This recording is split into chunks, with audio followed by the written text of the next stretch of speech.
میں 22 سال کا ہوں.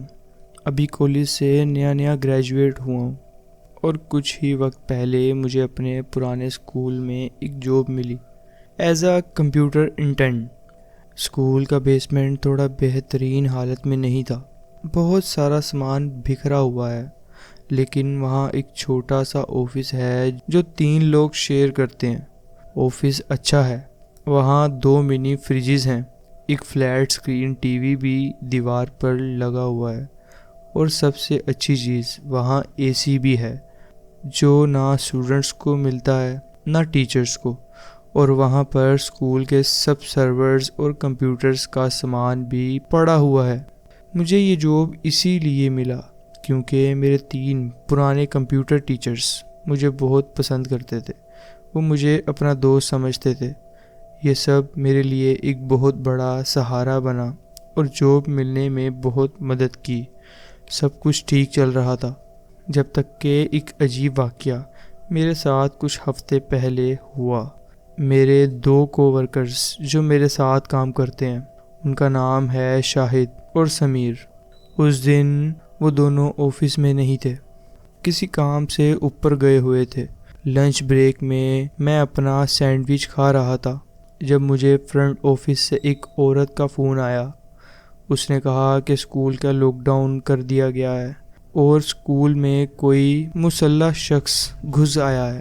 میرے پاس کچھ کرنے کا آپشن نہیں تھا، بس میں نے جلدی سے لائٹ بند کر دی کیونکہ یہ آفس جو اتنا اچھا تھا وہاں کوئی دروازہ نہیں تھا، بس ایک بڑا سا راستہ تھا جو کہ بیسمنٹ میں کھلتا تھا، اور اس بیسمنٹ کے دروازہ بھی لاک نہیں ہوتا تھا. میں نے اپنی سیفٹی کے لیے سب لائٹس اور کمپیوٹر سکرینز بند کر دی. اپنا فون میں نے ڈیسک پر رکھا اور شاہد اور سمیر کو ٹیکسٹ کیا، لیکن ان کا کوئی جواب نہیں آیا. میں وہاں اندھیرے میں اپنے فون پر گیمز کھیلتا رہا. کچھ 20 منٹ گزر گئے. مجھے بالکل سمجھ نہیں آ رہا تھا کہ اوپر کیا ہو رہا ہے، اور مجھے یہ بھی کہا گیا تھا کہ لاک ڈاؤن ختم ہونے تک میں کوئی کال نہیں کر سکتا. پھر اچانک بیسمنٹ کا پرانا دروازہ کھلا اور اس کے کھلنے کی آواز بیسمنٹ میں گونج اٹھی. میں فوراً اٹھ گیا اور سوچا کیا شاہد اور سمیر کو پکاروں. اس وقت کسی کو بھاگنے کی آواز سنائی دی جو سیدھا میرے آفس کی طرف آ رہی تھی. میں نے اپنی کرسی سے ہٹ کے ڈیسک کے نیچے چھپنے کی کوشش کی. کوئی شخص اندر آیا لیکن اس نے لائٹ آن نہیں کی، صرف خاموشی تھی. میں اس خوف کو بیان نہیں کر سکتا جو میں محسوس کر رہا تھا. مجھے لگ رہا تھا کہ اگر میں نے ذرا سی بھی آواز کی تو میرے ساتھ کچھ برا ہو سکتا ہے. پھر اچانک میرے فون پر ایک میسیج آیا اور اس آواز نے مجھے ڈر کے مارے ہلا کے رکھ دیا. اس شخص کے قدم میرے قریب آ رہے تھے اور میں نے ڈر کے مارے اپنے ڈیسک کے نیچے سے نکل کے اس شخص سے درخواست کی کہ مجھے کچھ نہ کرے. اس شخص نے میرے ہاتھ پکڑ کے مجھے کھڑا کیا. وہ ایک آدمی تھا جو ایک لال رنگ کی شرٹ اور کیپ پہنے ہوئے تھا. اس نے کہا، ٹھیک ہے، میں بس یہاں تمہارے ساتھ چھپنے آیا ہوں. اوپر کیا ہو رہا ہے؟ میں نے اس سے یہ دھیرے سے پوچھا. اس نے میرے سوال نظر انداز کیے اور پوچھا کہ کیا اس بیسمنٹ میں کوئی ایگزٹ ہے؟ میں نے کہا ہاں، اس طرف ہے. پھر میں نے اس سے پوچھا، تم ہو کون؟ تھوڑی خاموشی کے بعد اس نے جواب دیا کہ وہ اپنے بیٹے کو لینے آیا تھا جب ایک ٹیچر نے اسے کہا کہ وہ چھپ جائے. اس کے جواب کے بعد میں نے اپنا فون پر ٹیکسٹ دیکھا جو شاہد نے بھیجا تھا. اس نے لکھا تھا، یار یہ تو پاگل پن ہے. کوئی شخص گن لے کے آیا ہے اور مسٹر باقر کو گولی مار دی ہے.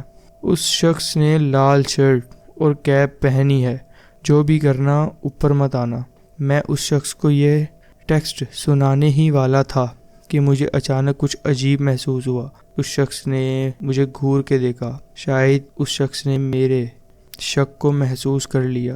میں پینک میں بس ایک چیز سوچ سکا اور وہ تھی بھاگنا. جیسے ہی میں اوپر کی طرف بھاگا، ایک گولی کی آواز بیسمنٹ میں گونجی جو کہ مجھے نہیں لگی. میں خوش نصیب ہوں کہ میں وہ گولی سے بچ گیا.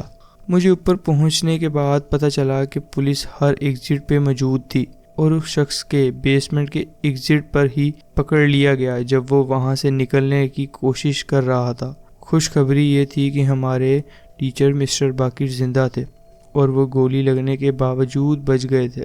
بعد میں پتہ چلا کہ اس شخص اور مسٹر باقر کے درمیان کسی وجہ سے دشمنی تھی، لیکن کس وجہ سے یہ نہیں بتایا۔ صرف اتنا پتہ چلا کہ جو بھی وجہ تھی وہ اس قسم کا ریاکشن کی حقدار نہیں تھی۔ مجھے یقین ہے کہ اس گولی کی آواز میرے ذہن میں ہمیشہ گونجتی رہے گی۔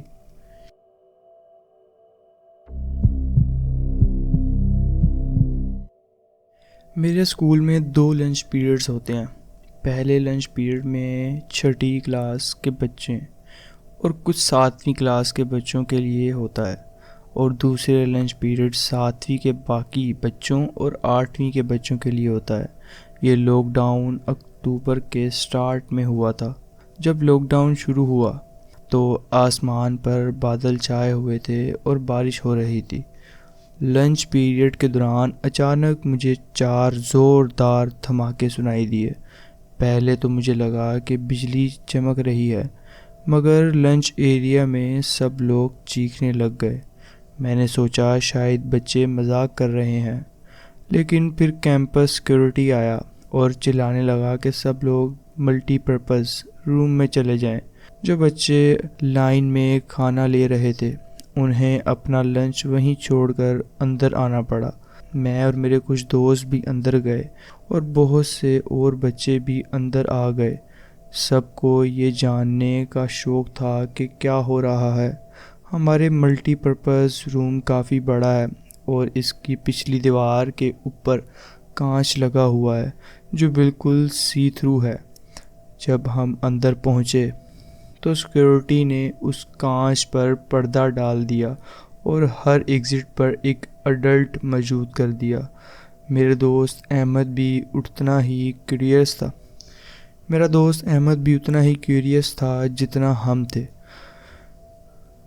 تو اس نے ایک اڈلٹ سے پوچھا کہ کیا ہو رہا ہے۔ جب وہ واپس آیا تو اس نے کہا، تمہیں پتہ ہے نا اسکول کے بالکل سامنے کچھ گھر ہیں؟ میں نے کہا ہاں۔ اس نے جواب دیا، وہاں ایک مینٹلی ڈسیبلڈ آدمی نے اپنے گھر کے سامنے باریکیڈ لگا دیا اور وہ دھمکی دے رہا ہے کہ اگر نکالا گیا تو وہ اپنی جان لے لے گا اور پولیس والوں کو بھی مار دے گا۔ اس نے کہا کہ وہ آدمی اسکول کے باہر گھوم رہا تھا اور بچوں کو بھی عجیب طریقے سے دیکھ رہا تھا۔ بعد میں پتہ چلا کہ وہ آدمی ایک رجسٹرڈ سیکس اوفینڈر ہے جو کہ سچویشن کو اور بھی ڈراؤنا بنا رہا تھا۔ ہم 1 گھنٹے تک ملٹی پرپز روم میں پھنسے رہے اور 2 پیریڈز مس ہو گئے۔ جب یہ سب کچھ سیٹل ہو گیا تو ہم نے ایک ایک کر کے اپنی کلاس رومز میں واپس لے جایا گیا۔ بعد میں پتہ چلا کہ وہ آدمی میرے دوست علی کے گھر کے پاس رہتا ہے۔ علی نے مجھے بتایا کہ لاسٹ ہیلووین پہ اس نے اس آدمی کو اپنی کھڑکی میں دیکھا تھا جو اپنے ہاتھ کو کاٹ رہا تھا اور اپنے خون سے کھڑکی پر لکھ رہا تھا، یہاں مت آنا ورنہ مار دوں گا۔ ہیلووین پر لوگوں کو لگا صرف یہ ڈیکوریشن ہے، لیکن اس واقعے کے بعد ہمیں سمجھ آیا کہ وہ آدمی سچ میں مینٹل ہے۔ ہم خوش ہیں کہ وہ ہمارے پاس نہیں آیا۔